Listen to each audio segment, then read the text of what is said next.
Ბრიობას კიბერეპიდემია იმუქრება, რომელიც ბირთვულ და ბიოლოგიური იარაღზე არანაკლებ საშიშია, განაცხადა ცნობილი რუსული ანტივირუსული კომპანია კასპერსკის ლაბორატორიის დირექტორმა ევგენი კასპერსკიმ. მისი განმარტებით, მომავალში კიბერვირუსებით არა მხოლოდ ინტერნეტ სივრცის პარალიზებას, არამედ სხვადასხვა ქვეყნის ინფრასტრუქტურული ობიექტების წყობრიდან გამოყვანაცაც შეძლებენ. კასპერსკის მტკიცებით, მსოფლიო მსგავსი ტიპის თავდასხმისგან დაცული არ არის. სულ ცოტა ხნის წინ კი კასპერსკის ლაბორატორიამ ახლო აღმოსავლეთის სხვადასხვა ქვეყნების კომპიუტერულ სისტემებში უპრეცედენტო სიძლიერისა და სირთულის ეგრეთ წოდებული კომპიუტერული ვირუსი აღმოაჩინა, რომელსაც ფლეიმი დაარქვეს. საშიში პროგრამა, რომელზეც უკვე მთელი მსოფლიო საუბრობს, მის შემქმნელებს ნებისმიერი ინფორმაციის მოპოვებასა და სხვა ოპერაციების განხორციელების საშუალებას აძლევს.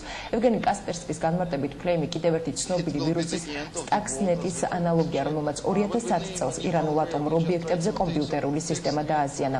მაშინ ექსპერტმა განაცხადეს, რომ ვირუსის შესაძლო შეერთებულმა შტატებმა და ისრაელმა ერთობლივი ძალებით შექმნეს.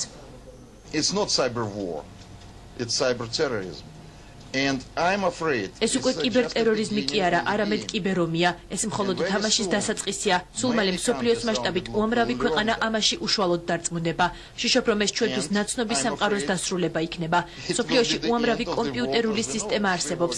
მასზე ჩვენი დამოკიდებულება იმდენად დიდია, რომ საფრთხეზე საუბარი ზედმეტიც კი არის. კიბერიარაღისა და კიბერომისგან დაცვის ერთადერთი საშუალება საერთაშორისო თანამშრომლობაა.